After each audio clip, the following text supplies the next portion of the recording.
Our next presentation will be Lorinda Riley, who's Native Hawaiian and Cherokee from the University of Hawaii at Manoa. U.S. Native Hawaiian and Indigenous Health. So the name of Riley's paper is When Justice is Unjust, Stemming the Effects of the Juvenile Justice System on Native Hawaiians. All right. Aloha mai kākou. My name is Lorinda Riley, and I'm an assistant professor of Native Hawaiian Indigenous Health at the University of Hawaii at Manoa. And I just want to say that when I first conceptualized this project, I was doing a lot of work and looking at the data around Hawaii's juvenile justice system. In conversations I've had with community partners and with decision makers, legislators, it's kind of morphed a little bit into looking a little bit more at historical trauma among Native Hawaiian youth. So I'm going to be talking a little bit about both today. So I first want to acknowledge that I'm a visitor in this space and that Los Angeles is home to many different Indigenous communities, including the Gabrielino Tongva, which I believe USC sits on that land, but also the Waneno, Luiseño, and Chumash. I consider myself an Indigenous woman. I draw my heritage both from the Native Hawaiian side, but I'm also enrolled in the Cherokee Nation of Oklahoma. And I have a doctorate of juridical studies in Indigenous Peoples law and policy. And so I'm very interested in policy and how that impacts Indigenous well-being. Okay, so first, some background.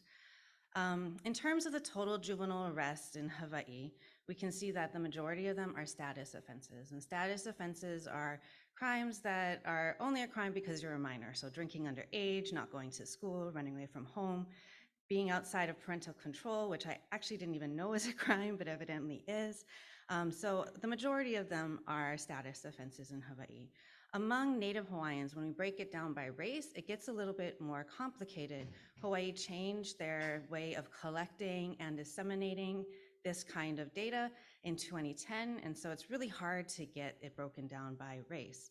But in 2017, Pew Trust did a report, and they found that Native Hawaiian youth made up about 28% of the arrests in Hawaii.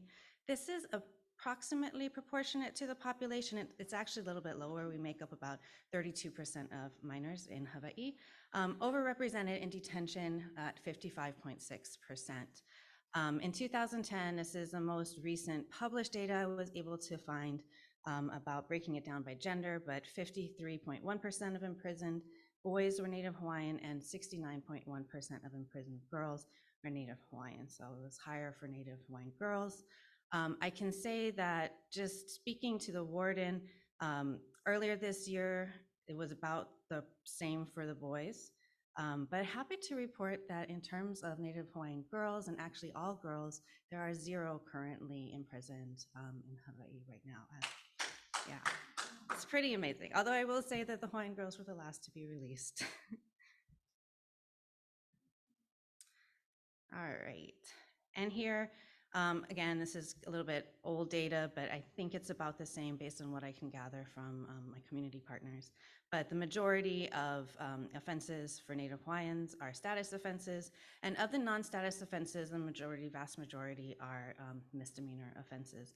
And I bring this up because what we know is that any connection or interaction with the juvenile justice system has an impact on these youth. Whether it's just being arrested, whether it's being detained, especially if they're detained, even if it's temporarily, while they're awaiting trial, it increases 2 to 3 times the likelihood that they will be incarcerated in the future. And so we really have to think carefully about what we're considering a crime and what we are arresting these youth for. And I want to take a step back now and talk about the Native Hawaiian conceptualization of a status offense. So we would think of a status offense where a youth is engaging in behaviors like substance abuse or running away. This is a type of ma'i, or sickness. It represents a disruption in the balance of an individual. And so there's some amazing work being done on different types of ma'i, but I've provided 3 here. The one we think about most is the ma'i kino, or the body. So if you break your arm or have cancer, that would be ma'i kino. There's ma'i mawaho, which is an external type of sickness, so some kind of imbalance from outside, whether you're poor and you need to steal bread because of that, whether you don't have house, something like that. And then ma'i maloko, which is an internal type of ma'i or disruption, usually from a family quarrel or friends having some kind of conflict with your friends. And so status offenses clearly are not being treated as ma'i by the state system. They really have a very punitive way of dealing with it, whereas a Native Hawaiian process would include trying to restore that balance and heal that individual, which may also mean having to heal the family and the community as well. And so we have the Lokahi triangle here on the right. This represents the 3 areas that would need to be addressed in order to heal an individual. This would be akua, or spirituality, kanaka, your body, and then aina, meaning the environment. And when you have all of that dealt with, then you have pono, or lokahi. So I'm going to transition now and talk about historical trauma.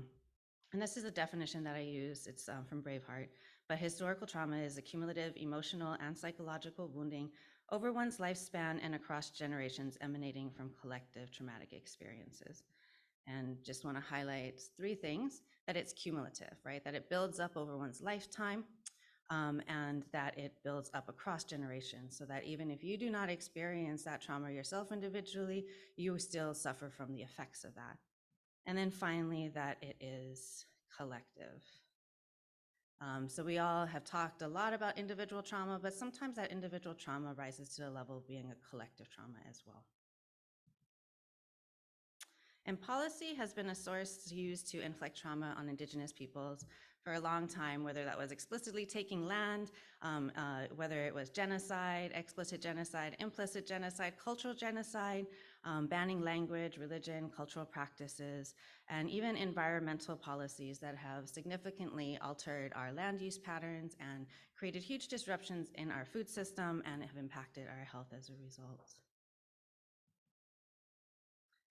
And so in talking with policymakers, because I am so interested in policy about, how we can address this juvenile justice issue and how we can maybe deal and heal the trauma, what I found is that even though the Native Hawaiian community acknowledges historical trauma is probably one of the biggest issues in Hawaii, legislators just don't get it. They don't understand what it is, they don't acknowledge it, and they also think it's something that's in the past. And so there seemed to be this disconnect. And I wanted to actually look into this a little bit deeper. So what we did actually, is we did a bunch of talk stories with about 19 opio, which are youth between the age of 15 and 24 that were justice involved, and then 15 lave or service providers that worked with these youth. And we wanted to explore whether and how Native Hawaiian justice involved youth experienced historical trauma. And our long-term goal, this is kind of the first step, but our long-term goal is to identify the constructs of historical trauma to be able to develop a scale to measure it. And this would allow us to do a variety of things, including understand what percentage of the population is dealing with this, because that was one of the questions we heard a lot. Is this only something that a couple Hawaiians are dealing with, or does the entire population deal with historical trauma? It would also allow us to validate different programs and make sure that those programs are actually doing the things that they want to do, and allow those culturally relevant programs to receive more funding, be able to show that they actually are working. So there is a scale for Native Americans, but when they apply it to Native Hawaiians, it doesn't quite work because our histories of colonization are quite different. So our hope is that this work will help us adapt that scale to Hawaiians. I do want to mention that we just had our paper published a couple weeks ago, and I want to honor my co-authors, Ana Malia Suesue, Christina Hulama, Kawa Neumann, and Jane Chung Do. And so in this project that I'll be explaining next, we really tried to honor the Olelo Hawaii, the Hawaiian language. And so you'll see that in the themes, because many of the youth actually had used those words, and we wanted to make sure that we honored that. And these are our community partners who really helped with the recruitment process and are just amazing, and continue to work with them today. Adult Friends for Youth, the Residential Youth Services and Empowerment, and also Kawailoa Youth and Family Wellness Center, which houses the Youth Correctional Facility. Okay. So we ended up with 8 themes and 35 sub-themes. So that's a lot, but I'm just going to go over them at a higher level. So the first theme was Pe'ea Kalima I Ke Kua, which literally translates to cross your hands behind your back. And it's an expression of a feeling of very strong emotions that the youth talked about, especially when talking about the current day situations of Native Hawaiians and also the historical wrongs that were perpetrated.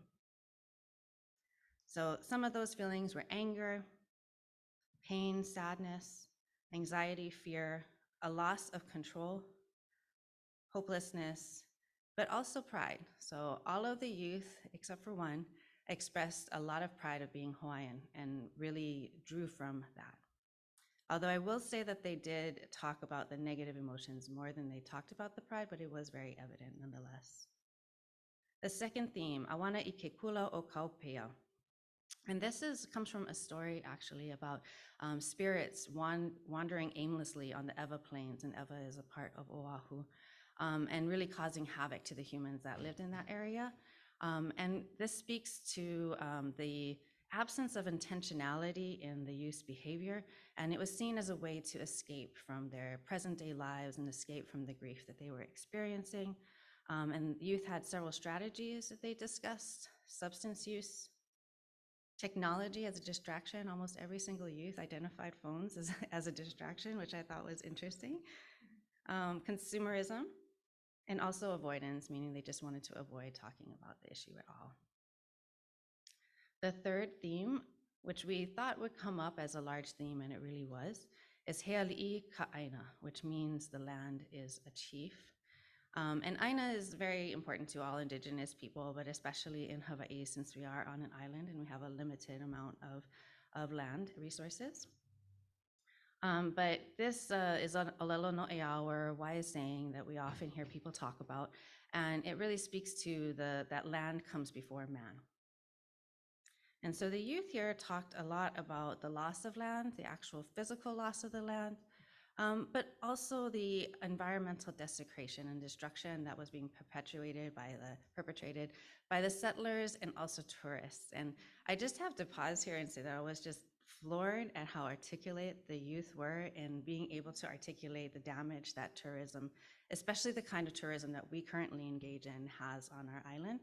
We had several youth talk about things like the sunblock that the tourists use, which is not the best sunblock to use, and how that is creating a film on the water. It's making the water temperature rise, and that's bleaching coral, but they had the whole understanding of how that worked. Many of the youth that we talked with were presently incarcerated, and so they were participating in a lot of Aina-based or land-based programs, and they talked about how healing that was and how they like to get out into the lo'i, or their tawa patches, and do that kind of work, which led many to say that in order to heal historical trauma, land had to be returned. The fourth theme, ku ika velo, really this speaks to both vertical and horizontal family connections. To be ku is to be stand right, upright, and also to express a family trait. And velo is a family tradition over time. And so people, youth and lave talked about the importance of family connection, whether that be the immediate ohana or immediate family, or the extended family system. Many youth talked about their kupuna, or their elders, their grandparents, but it was spoken of and was associated with a lot of sadness because very few of them still had their ancestors or their grandparents around. There's a lot of early death from disease. And then here also the distortion of parental values. And we weren't quite sure where to put this exactly, but I think because of the influence of the missionaries, a lot of parenting, people think it is very corporal, but in reality, that was not our traditional way. So many of these youth talked about that, but a lot of the lave have very different understandings of what it means to and how to raise a child. Okay, theme 5, ho'ohikihiki, dreams but not for me. Ho'ohikihiki translates to go through the rigors of trying to reach a goal, with no promise of actually getting there. And this really represents what many participants talked about. They had certain goals, like to own a home or to have a family that was intact, and they just felt like that was not something that was meant for them.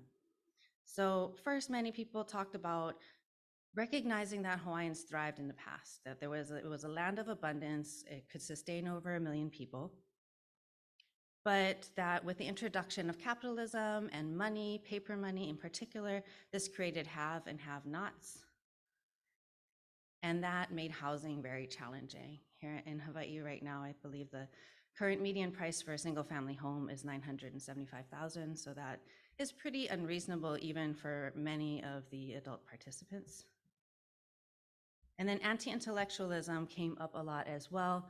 And this really, it's hard for me, loving education, but in the kingdom days, Hawaii was the most literate nation in the world. We had a 98% literacy rate.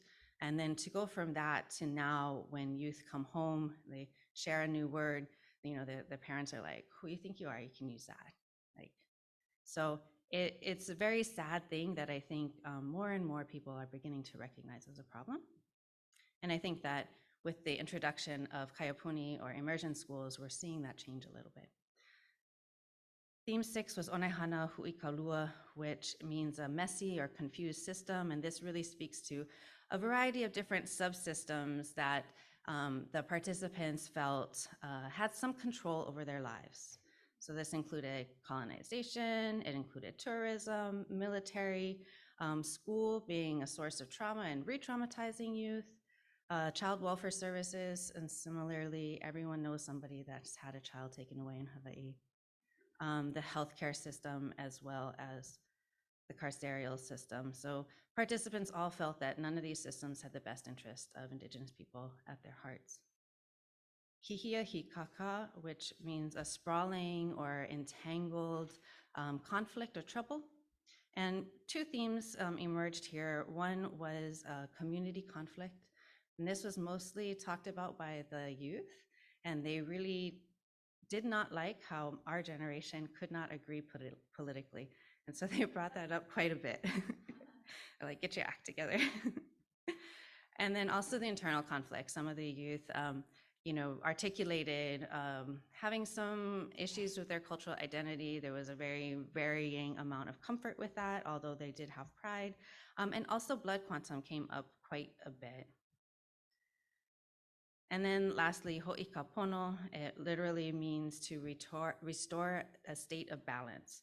And this was the final theme, and it really speaks to what is needed to try to start healing historical trauma.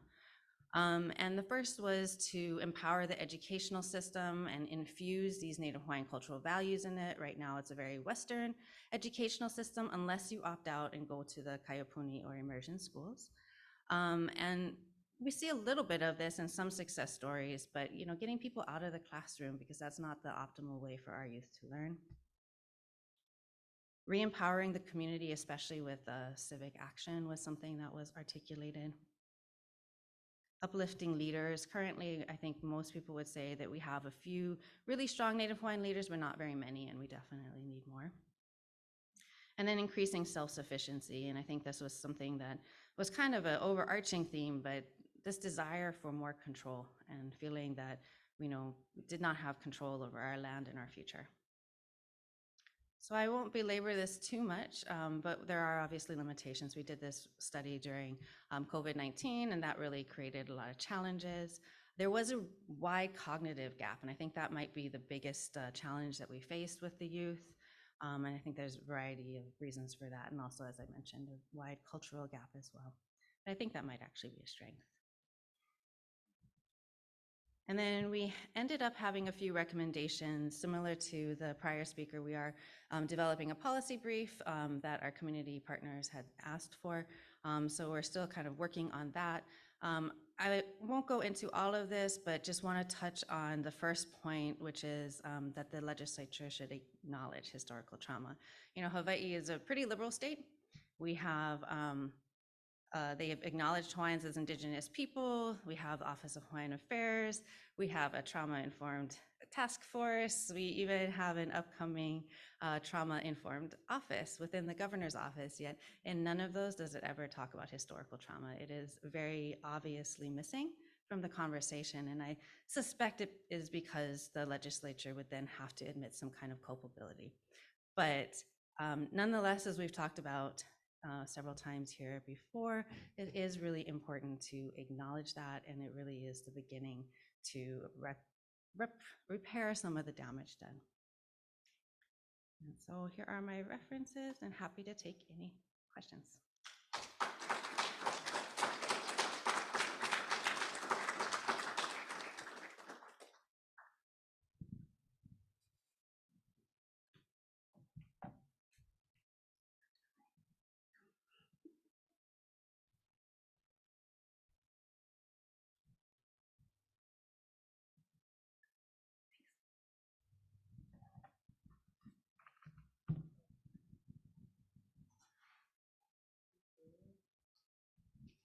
Hi, thank you so much. I guess I have a few questions. I have an older cousin who has been in Hawaii now for 20 years and married a half Chinese, half Indigenous identifying Hawaiian. So it's been an interesting learning process. And I think the one thing I admire that I think is becoming more common within Indian country and Turtle Island topics is the resistance of Hawaii to accept Native American. And I'm happy to hear you bring up blood quantum and to hear that the youth are, like thinking about that sovereignty of body and place and everything else in relation to the rest of the country. I guess what role do you see that kind of energy and that not accepting the Native America criteria with regards to federal attention and ultimately like funding realities? But yeah, I guess what kind of hope does that give for the kingdom coming back or those other realities? And then I also, I guess on a social note, have you ever heard of the Coup Project? Who? The Coup Project?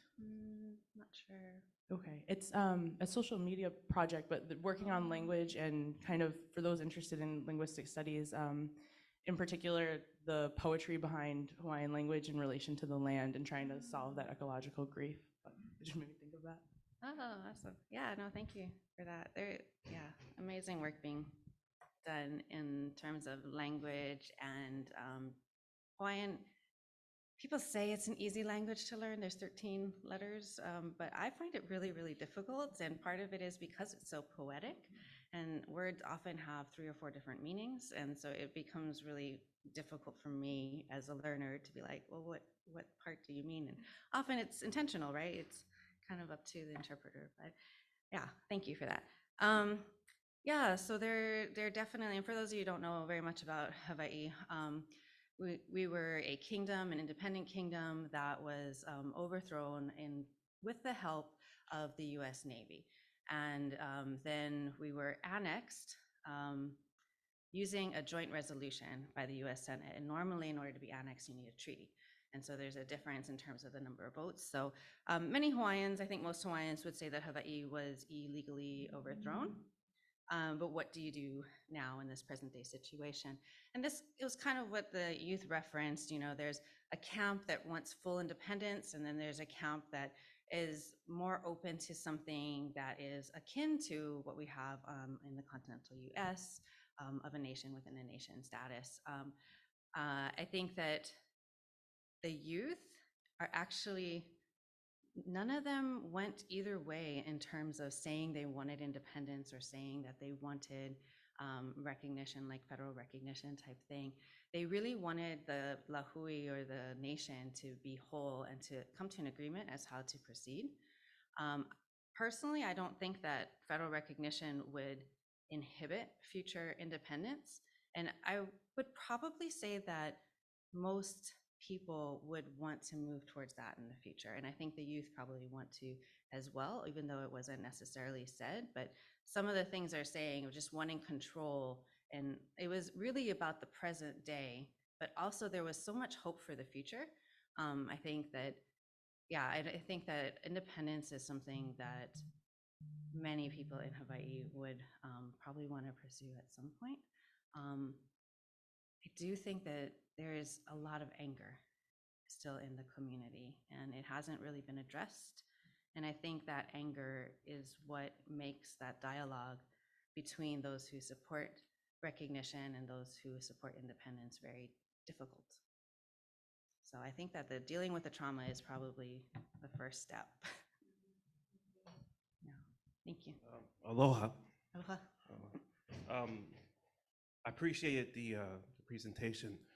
I was going to ask you that as well, as far as the identity of Hawaiian people against, say, the colonialization and imperialism of the Americas. So you're saying that somehow the youth currently is pretty much reuniting their culture as well as what their parents have presented as far as the Hawaiian identity. As far as tourism, I mean, that was like the issue I have because tourism right now, it seems to be more of a glamorous, consumerist type of mentality that really hinders many cultures, you know, and by you addressing that is courageous. I mean, pursuing to become a traveling agent through the internet and so forth. So I really glad for you to bring that up in this discussion. So how's it looking so far as as you were mentioning, the independence of Hawaiian people? I mean, what's the overall development? I mean, it's a long term, I can understand, but what is is it gaining popularity among youth, or is it just in the middle ground at this point? You know, I think the youth are really focused on the present day. There are youth, especially those that go to Kaiapuni schools or the Hawaiian immersion schools, who have a stronger understanding of the history, and then as such have a stronger understanding of their loss, right? And so those are the ones who are very active in that process. But at the same time, there's so many youth who just want a job and they want to like be able to earn a living and, you know, have all the things that everyone else has. And so the tourism industry that you brought up is kind of plays a role in that, because that's the biggest employer, right? And there's so many programs to, like, even in our schools for hospitality and things like that. A lot of Hawaiians, though, and even the youth and even those who want to enter into tourism, they want tourism to look different. And there is that ability. One of the former governor, he likes to always mention, Governor Waihee, that in the 60s, they made, if you adjust for inflation, they made the same amount with like a fourth of the number of tourists. And so now the tourism is like cheap, right? You have a lot of rooms and everyone's got an Airbnb, which is very controversial in Hawaii, but it's easy and cheap to come. And, you know, their proponent, a lot of people say, you should make it more expensive, make it harder to come, limit where they can go, call it a kapu system, where you kind of control the use of resources, but reinstitute that. Not everyone needs to go to the same fall, you know, but yeah, so there are ideas of ways to make tourism, I think, more sustainable, and there are really great travel agents and different tourists, especially land-based, Hawaiian-owned programs or businesses that take tourists around that really do great work. Yeah. A quick.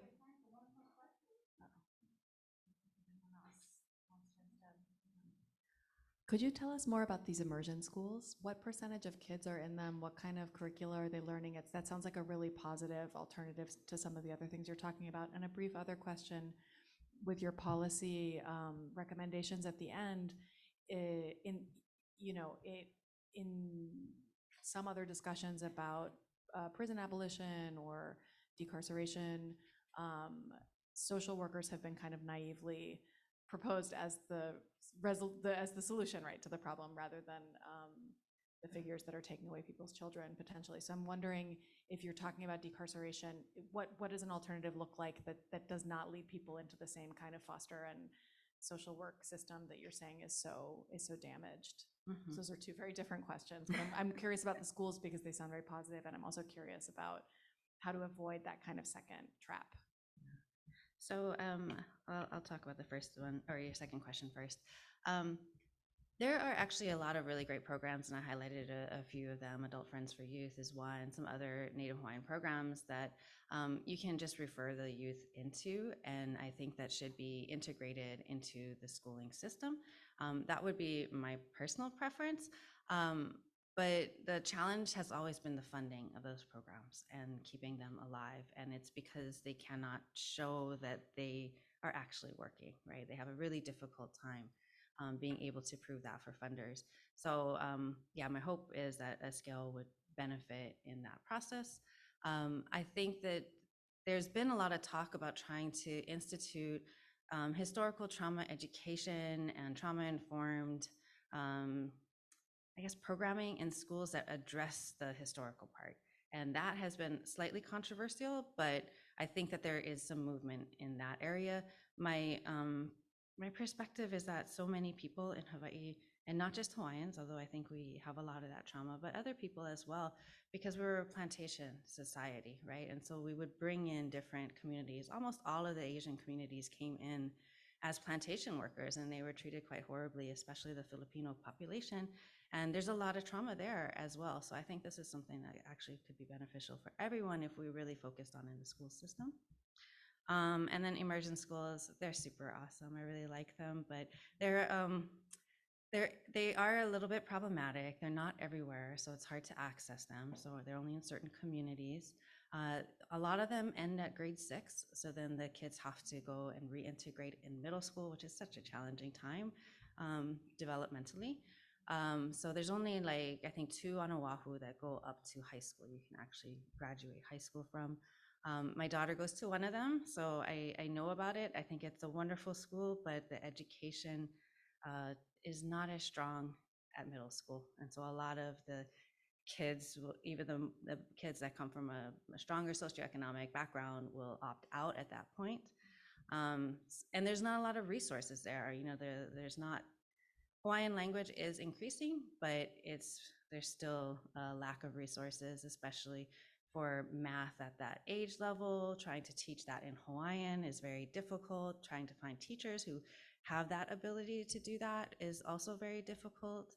And even just the issue we've been talking about at school is there's no books for the kids to read. That is a little bit harder, right? There's a lot of children's books, but they have not translated a lot of the books into Hawaiian. So it's like Harry Potter and I think Alice in Wonderland, and that's it. And so, you know, you can read the stuff from school, but then if you want to do outside reading in that language, it's really difficult. But yeah, I would say, I don't know the percentage, but it is probably under 15 or 20%. So it's not a huge part of the school system. And the vast majority of them are charter schools, so they too have a lot of funding issues. Yeah, great question. Thank you. Thank you so much.